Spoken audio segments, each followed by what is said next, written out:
Radhe Radhe everyone. इस साल की सबसे बड़ी पूर्णिमा जो कि आती है कार्तिक महीने में आ रही है 15 नवंबर को, और समय रहेगा सुबह 6:20 से लेके मध्य रात्रि 2:59 तक। पूर्णिमा का जो व्रत है वो 15 नवंबर शुक्रवार को ही रखा जाएगा। इस वीडियो में मैं आपको कार्तिक पूर्णिमा व्रत की बहुत ही सरल विधि बताऊंगी।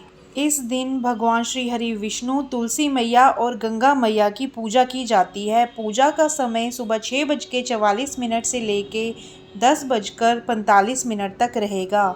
हिंदू धर्म में इस दिन स्नान दान का बहुत ही खास महत्व है।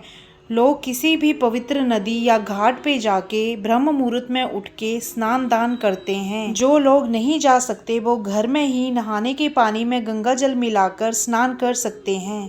कार्तिक पूर्णिमा को देव दीपावली के नाम से भी जाना जाता है। देव दीपावली कैसे मनाते हैं, शाम की पूजा किस तरह से होगी, ये हम वीडियो के एंड में डिस्कस करेंगे। सबसे पहले तो हम जानते हैं सुबह की पूजा किस तरह से की जाएगी। वीडियो को स्टार्ट करने से पहले चैनल को सब्सक्राइब करना ना भूलें। चलिए पूजा की विधि को शुरू करते हैं। सबसे पहले तो हम करेंगे कलश की स्थापना। हाथ में कुछ सफ़ेद तिल लेके सबसे पहले तो बनाएंगे अष्टदल कमल। अगर आपको अष्टदल कमल बनाना नहीं आता है तो आप ऐसे भी कलश को तिल के ऊपर रख सकते हैं। देखिए कुछ इस तरह से हमने अष्टदल कमल बनाया है। अब इसके ऊपर करेंगे कलश की स्थापना। आपके पास तांबे का कलश है तो तांबे का रखिए, नहीं तो मिट्टी का या स्टील का कलश भी आप रख सकते हैं। कलश को जल से भर के रखिए और उसके ऊपर कुछ आम के पत्ते जैसे कि 5 या 7 इस तरह से रखिए। अब एक नारियल लें और उसको लाल चुनरी या लाल वस्त्र से अच्छे से ढक दें। आपके पास अगर रेड क्लॉथ अवेलेबल नहीं है तो आप इसको ऐसे भी रख सकते हैं। चुनरी या लाल कपड़ा लगाने के बाद नारियल को कलावे से बांध दें। देखिए इस तरह से आपको नारियल के ऊपर कलावा लगाना है। अब इस नारियल को आप कलश के ऊपर स्थापित कर दीजिए। कुछ इस तरह से आपका कलश स्थापित हो जाएगा। अब हमें चौकी की स्थापना करनी है, पर उससे पहले ज़मीन पर एक स्वास्तिक बना लीजिए। इस दिन तुलसी मैया की भी पूजा होती है, तो हो सके तो तुलसी मैया का गमला भी श्री हरि नारायण के पास इस तरह से लगा लीजिए। माता रानी को चुनरी ओढ़ाइए, तुलसी के गमले पे और कलश पे भी स्वास्तिक बनाइए। अब हम मानसिक रूप से करेंगे गंगा मैया की स्थापना। इसके लिए सबसे पहले थोड़े से तिल लीजिए, उसके बाद एक छोटे से कलश या ग्लास में जल भर कर रख दीजिए। इस ग्लास को ढक के रखिए। अब हम करेंगे श्री विष्णु जी की चौकी की स्थापना। चौकी के ऊपर सबसे पहले पीला वस्त्र बिछाएंगे और उसके बाद विष्णु जी की प्रतिमा को स्थापित करेंगे। अगर आपके पास फ़ोटो है तो आप फ़ोटो रख सकते हैं, मूर्ति है तो आप मूर्ति भी रख सकते हैं। फ़ोटो और कैलेंडर इजीली मार्केट में अवेलेबल होता है, आप वहां से ख़रीद सकते हैं। अब इसके बाद सबके ऊपर स्नान के रूप में जल का छिड़काव करेंगे। सबसे पहले श्री हरि नारायण के ऊपर, उसके बाद तुलसी मैया के ऊपर, फिर हमने गंगा मैया और कलश के ऊपर जल का छिड़काव किया। अब हम करेंगे माता लक्ष्मी और श्री गणेश जी की स्थापना। फिर से हाथ में कुछ इस तरह से तिल लेंगे और माता लक्ष्मी और गणेश जी की प्रतिमा को उसके ऊपर विराजमान करेंगे। लक्ष्मी माता जी के ऊपर चुनरी चढ़ाएंगे। इस दिन श्री नारायण के साथ लक्ष्मी पूजन का भी खास महत्व है, और हिंदू पूजा में सबसे पहले गणेश जी की पूजा तो होती ही है। अब हम वस्त्र के रूप में कलावा श्री हरि नारायण के ऊपर चढ़ाएंगे। उसके बाद वस्त्र रूपी कलावा माता लक्ष्मी और श्री गणेश के ऊपर चढ़ाएंगे। तुलसी माता को लाल रंग की चुनरी के साथ साथ लाल रंग का कलावा भी बांधा जाता है, इसलिए हमने माता को लाल रंग का कलावा बांधा और उसके बाद लाल रंग का कलावा वस्त्र रूप में गंगा मैया को अर्पित किया, और वैसे ही कलावा हमने कलश के ऊपर स्थापित किया।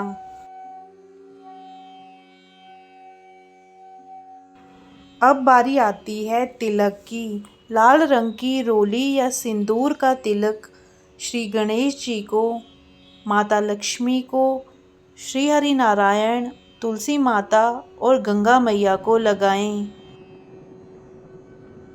ठीक इसी तरह से नारियल और कलश के ऊपर भी तिलक लगाएं। तिलक आप चंदन का भी लगा सकते हैं। चलिए अब करते हैं दीपक की स्थापना। उसके लिए सबसे पहले तिल इस तरह से रख दीजिए। इसके ऊपर अब दीपक को स्थापित कीजिए। ध्यान रखिए श्री हरि नारायण के आगे कार्तिक पूर्णिमा के दिन जो दीपक आप रखें वो घी का ही हो। अब इस दीपक को प्रज्वलित कर लीजिए।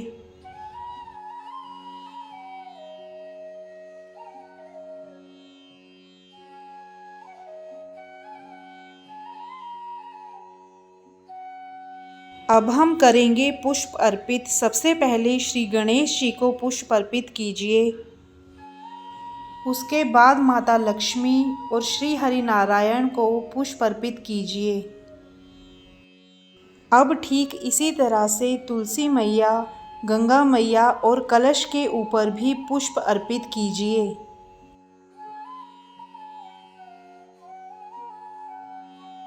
पुष्प अर्पित करने के बाद अब हम लगाएंगे भोग। भोग में खील बताशे अवश्य चढ़ाएं। माता लक्ष्मी को खील बताशे बहुत ही ज़्यादा प्रिय हैं। श्री गणेश और लक्ष्मी जी को अलग से भोग लगा देंगे क्योंकि उनके भोग में तुलसी दल शामिल नहीं होता। उसके बाद हम कुछ फल का भोग तुलसी दल मिलाकर श्री हरि नारायण, तुलसी मैया और गंगा मैया को अर्पित करेंगे।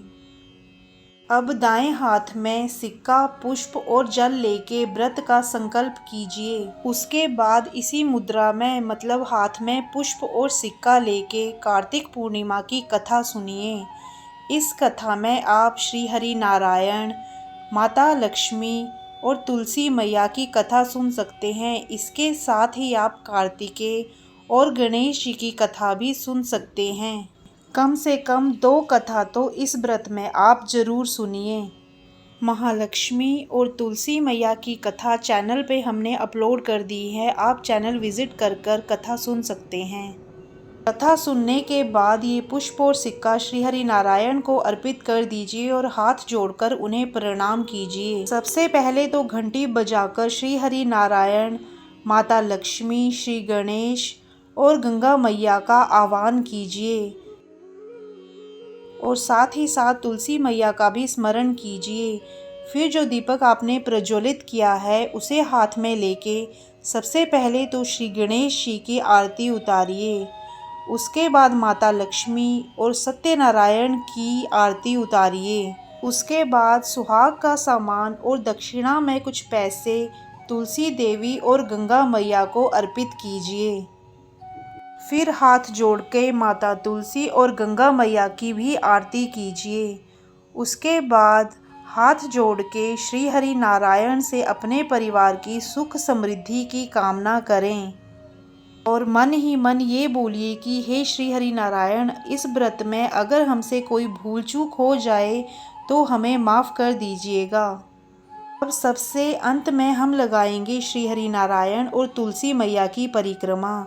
अगर आपके पास स्पेस है तो आप अच्छे तरह से पूरी परिक्रमा लगा सकते हैं, नहीं तो आप एक ही जगह पे खड़े होके 5, 7, 11, 51 या 108 बार परिक्रमा लगा सकते हैं।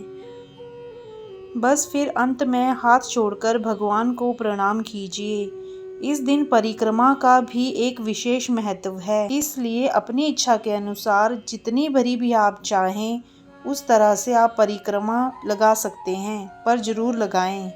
कार्तिक पूर्णिमा के इस पावन दिन को देव दीपावली के रूप में भी जाना जाता है।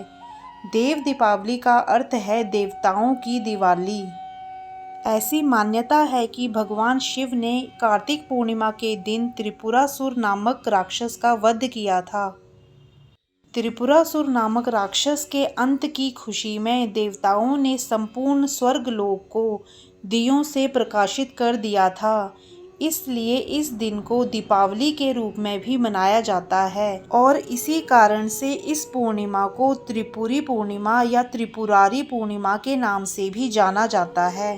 इस दिन गंगा के किनारे हजारों दीपक जलाकर देवताओं की असुरों पर विजय का उत्सव मनाया जाता है। शाम को प्रदोष काल के समय आप अपने घर पे ये दिवाली घी या तिल के दिए जलाकर मना सकते हैं। दियों की संख्या 5, 7, 11, 51 आप अपने हिसाब से रख सकते हैं या फिर 365 बाती का एक दिया भी प्रज्वलित कर सकते हैं। देव दीपावली की शाम की पूजा आरती का समय 5:10 से लेकर रात के 7:47 तक का है। चंद्रोदय का समय शाम को 4:51 से है। शाम को दीपदान और लक्ष्मी नारायण की आरती के बाद आप चंद्रमा को अर्घ्य देकर कुछ मीठा खाकर अपना व्रत तोड़ सकते हैं। ऐसा माना जाता है कि इस दिन व्रत रखने से, गंगा स्नान करने से, श्री हरि विष्णु की पूजा अर्चना करने से नारायण की विशेष कृपा प्राप्त होती है और सारे पाप धुल जाते हैं। जैसा कि इस दिन शिवजी ने त्रिपुरासुर राक्षस का वध किया था, शाम को चंद्रोदय के समय शिवजी की पूजा अर्चना करने से धन और ज्ञान की प्राप्ति होती है। कार्तिक पूर्णिमा को अन्न, धन और वस्त्र दान को बहुत ही महत्वपूर्ण बताया गया है। दोस्तों, वीडियो अगर अच्छी लगी हो तो चैनल को सब्सक्राइब करना ना भूलें। जय जय श्री राधे।